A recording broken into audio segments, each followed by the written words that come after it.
Skyline Korean Luxor. So here we are, Skyline Luxor.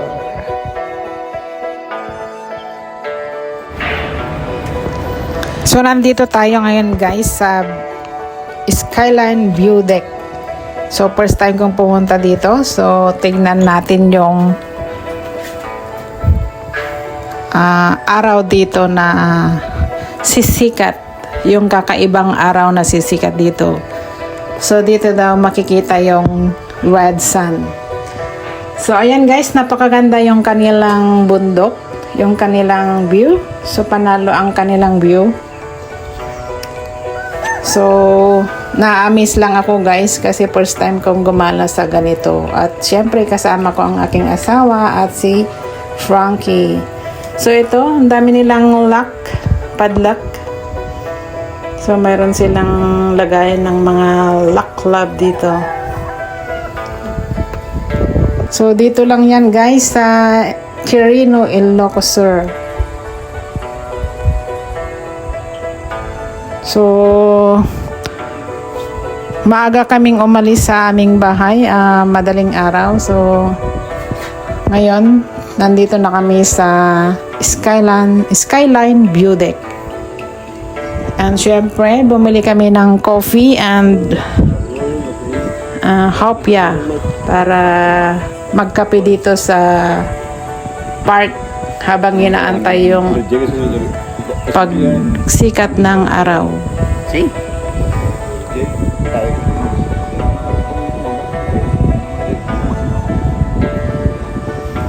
So, ang Skyline View Deck ay isang tourist spot ng Ilocos.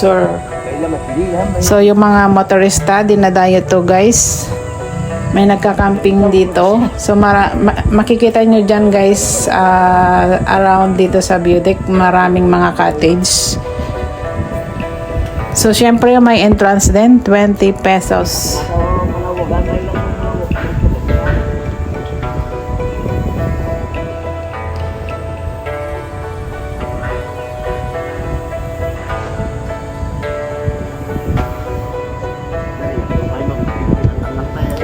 So, yan guys, nag-i-enjoy akong sightseeing dito sa kabundukan. Ayan, ang ating hopya. So, kain tayo guys. Sarap with matching coffee. So, ang coffee pala nila dito guys ay organic Barako. So, gawa dito sa kanila. So, napakasarap. So, first time ko ding tumikim ng kanilang product.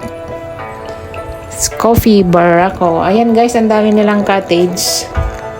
So, dahil sobrang aga pa, so kami muna. So, mamayang magtatanghali siguro o mga hapon, sobrang dami na ng tao dito. Kasi maraming mga motorista ang dumarayo dito. So, ayan, libutin lang natin guys habang inaantay natin yung pagsikat ng araw. Dito, kasama ka. Ito ang aking asawa. So first time namin gumala guys na umikot dito sa kabundukan.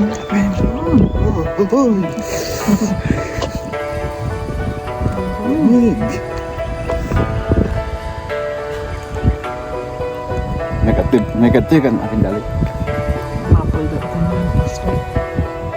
Jangan aja kurang ngarep bisa.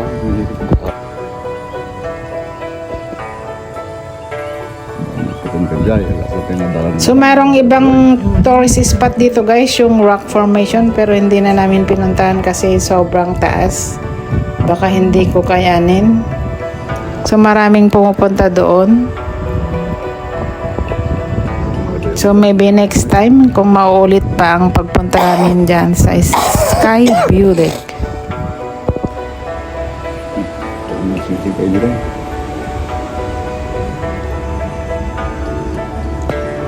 So yung nakikita nyo dyan sa baba guys ay running water, yung ilog. So sa sobrang taas ng bundok, sa baba niyan may ilog.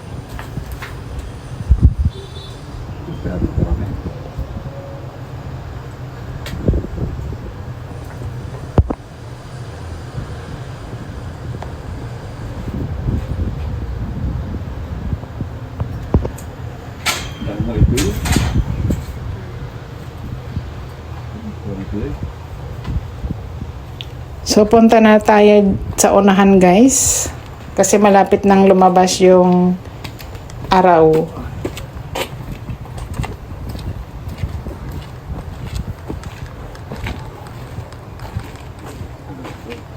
View deck, din nga to. Nalabag ka ta init. So, ayan na nga guys, lumabas, sumikat na yung araw. So, ang araw dito guys ay sobrang pula. So, na-amaze din ako guys kasi first time ko makakita ng pulang araw or red sun. Sa personal to guys, sobrang pula. Pero dito sa camera ng cellphone ko, so maybe hindi niya nakuha yung eksaktong kulay na nakita ko sa aking mata. Sobrang pula yan guys. Grabe. Ayan. Pulang-pula yan guys in person. Sa camera medyo blurred siya.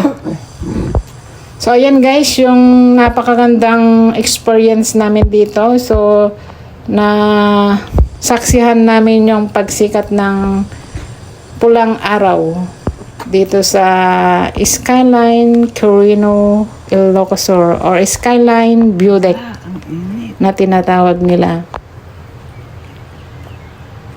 Ano ito? Sun or moon? Ito yun. So let's enjoy guys.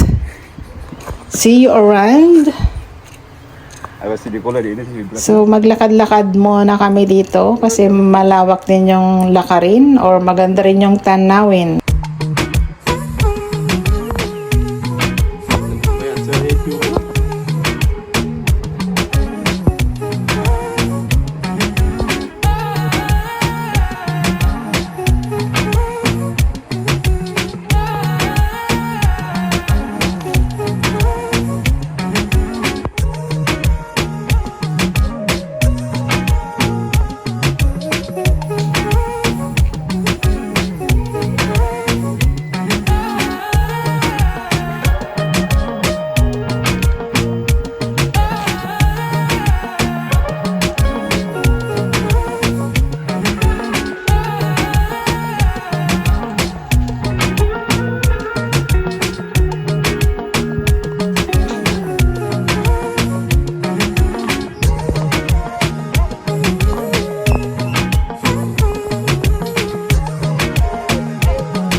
Naging po, awan, naging puso sa sali.